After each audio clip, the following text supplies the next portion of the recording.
家好，这里是生活乐说，欢迎收看本期视频。漂亮的女孩子注定一辈子会经历坎坷。林青霞、邓丽君处于同一时代，分别在音乐、电影领域取得辉煌成绩的两个女人也是如此，她们在情感上都非常坎坷，可能因为她们处于不同的行业，很多人都觉得她们不认识。实际上，林青霞与邓丽君之间有很大的渊源。他们曾经在同一所中学读书，进入圈内以后，还与同样一个男人传出了绯闻，从而闹出了两人不和的消息。两位当事人并没有解释，直到多年以后，邓丽君已经去世，林青霞在自己的书中披露了一些自己与邓丽君相处的细节，人们才知道这二位原来是那么的要好，好到可以互相袒露身体。他们都有彼此的裸照，可惜这份友谊在1995年戛然而止。邓丽君与林青霞的缘分可以追溯到上一代，两人的父母都是军人出身，祖籍全部都是山东。在上世纪40年代特殊时期，他们的父母跟着军队来到了台湾，并在那里扎了根，重新组成了家庭。直到几十年之后政策放宽，他们才有了回归的可能。邓丽君比林青霞大1岁，两人曾经同时在金陵女子高中就读过。那时候的林青霞比较自卑，因为林青霞的母亲觉得女孩子太漂亮不是一件好事，就一直用言语打击她，也不给她打扮。这就导致林青霞在相当长的一段时间都觉得自己是一个丑八怪，而邓丽君则不然。小时候父母繁忙，没有空照看她，就给她送去了幼儿园。在幼儿园里，她展露了不俗的歌唱天赋，母亲十分开心，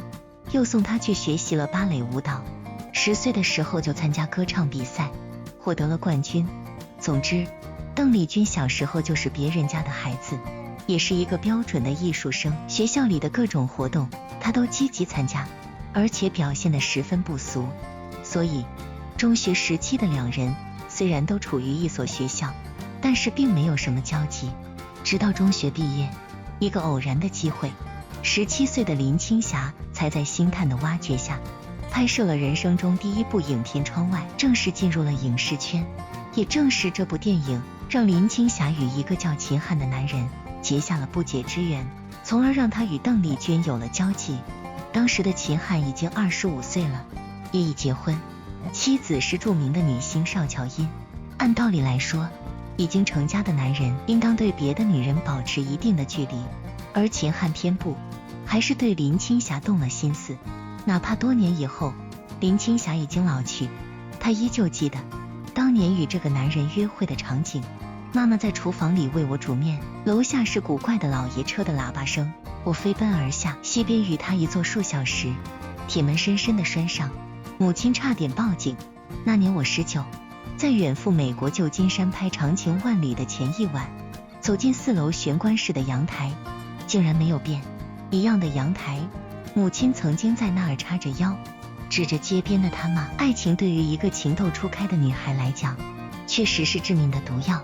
就如同扑火的飞蛾，奋不顾身。更何况在窗外之后，经纪公司为了噱头，特意把林青霞与秦汉打造成了荧屏情侣，连续又拍摄了好几部戏，这让没什么感情经历的林青霞更加入戏了。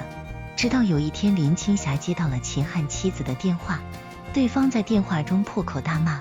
骂得非常难听。林青霞这时候觉得自己必须离开了，她在电话中对女人保证不破坏他们的幸福，就算他约我，我也不会再见他。林青霞的情感进入了极度脆弱的时期，然后又一个男人出现在了林青霞的世界。这个男人的名字叫秦祥林，现在这个名字可能没有几个人听过，但在当时这个人可是当红小生，也是琼瑶剧的御用男主。1974年，林青霞在拍摄《纯纯的爱》之时，两人相识，这个男人也疯狂地迷恋上了林青霞。当时他已经有了女朋友，同样是一个大美女，还是台湾著名的明星萧芳芳。两人都订婚了，也不知道林青霞怎么了，吸引的都是有妇之夫。那时候的林青霞正是处于情感脆弱的时候，秦祥林出现在了她的世界，甚至在林青霞去美国散心的时候，他还追了过去。1980年，处于情感迷途的林青霞忍不住答应了秦祥林的求婚。也正是这个男人，让坊间传出了林青霞与邓丽君是情敌的传闻。在两人订婚前就有传闻秦祥林在与邓丽君谈朋友，两人还同游了洛杉矶。不过这个消息被邓丽君的父亲给澄清了，称两人只是在洛杉矶偶遇。但是没有人相信，那么大的一个城市，怎么可能说偶遇就能偶遇呢？那世界也太小了吧。因此坊间猜测邓丽君或许与秦祥林好过，后来发现这个男人太花心，主动退出了。总之林青霞与秦祥林订婚之后，坊间有很多热议，很多人都认为是林青霞抢了邓丽君的男朋友。但林青霞其实并不爱秦祥林，订婚前一天晚上，她还给秦汉打电话，只要秦汉开口，她就不订婚。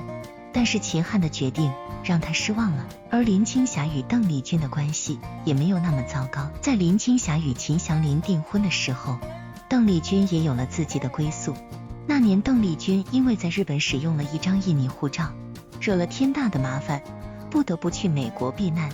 在那里遇到了成龙，当时成龙正在拍摄电影《杀手豪》，成龙对邓丽君非常关心，还教她滑旱冰。正处于情感低潮期的邓丽君很快就与成龙相爱了。邓丽君是一个非常精致的女人，就像一个公主一样。两人相处的时候，成龙经常会自卑，有的时候还故意对邓丽君实施冷暴力，来掩饰自己脆弱的内心，最终让邓丽君失望离去。或许是因为有共同的情感经历，邓丽君与林青霞的感情不但不像大家想的那般不堪，反而两人非常好，甚至好到了坦诚相待的程度。1990年，这一对饱受情伤之苦的女人在巴黎的街头相遇，当时他们一个人正在环游世界，一个正在治疗情伤，在陌生的城市相遇，让他们倍感亲切。最后他们决定要同游法国。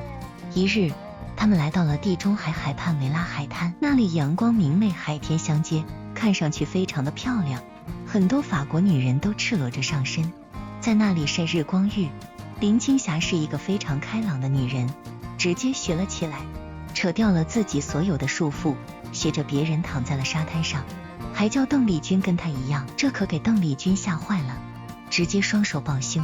喃喃自语：不行的，我不行的。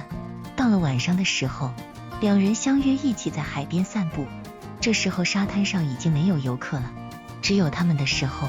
林青霞直接褪去所有的衣服，畅快地在水里游动了起来，一边游还一边鼓励邓丽君。在林青霞的鼓励之下，邓丽君终于鼓起了勇气，同样脱下泳衣跳进了海里。他们在水中打闹着，留下了欢快的笑声。为了纪念这一段快乐的时光，林青霞拿出了随身携带的相机，两人彼此拍摄了10张大尺度照片留作纪念。回到台北之后，林青霞找到了自己女性摄影师朋友，把这10张照片给洗了出来，然后给邓丽君邮寄了一份过去。1994年，林青霞终于斩断了与秦汉的一切，嫁给了一名富豪。结婚之前，林青霞特意给邓丽君打电话：你在哪？我结婚了，我要把花球丢给你。语气十分的轻松以及欢快。听到好友将要结婚，邓丽君也是十分开心，她笑着对林青霞说：我在清迈呢，我也有礼物送给你，一套红宝石首饰。他们彼此都没有想到，这一番对话竟然是永别。1995年，邓丽君在清迈意外去世，官方声明是因为哮喘发作而导致的意外，但是有媒体拍到邓丽君从左边颈部到额头出现明显红色痕迹，疑似掌掴，也是为啥邓丽君之死成了娱乐圈的未解之谜之一的原因。邓丽君去世以后，人们翻遍了她的遗物，也没有发现那10张照片。林青霞本人在接受采访的时候，也一脸遗憾地表示，不知收藏在哪里，找遍港台各新旧居所，都找不到那些照片和底片。这10张照片彻底成了绝版，或许他们静静地躺在哪个角落，如果有人发现，相信能够大赚一笔。对此你们怎么看呢？大家最喜欢邓丽君什么歌曲呢？最后感谢大家的点击，在此祝愿大家能够身体健康，万事顺心，也欢迎大家评论区留言讨论。如果视频内容有表述不对的地方，还请大家监督批评。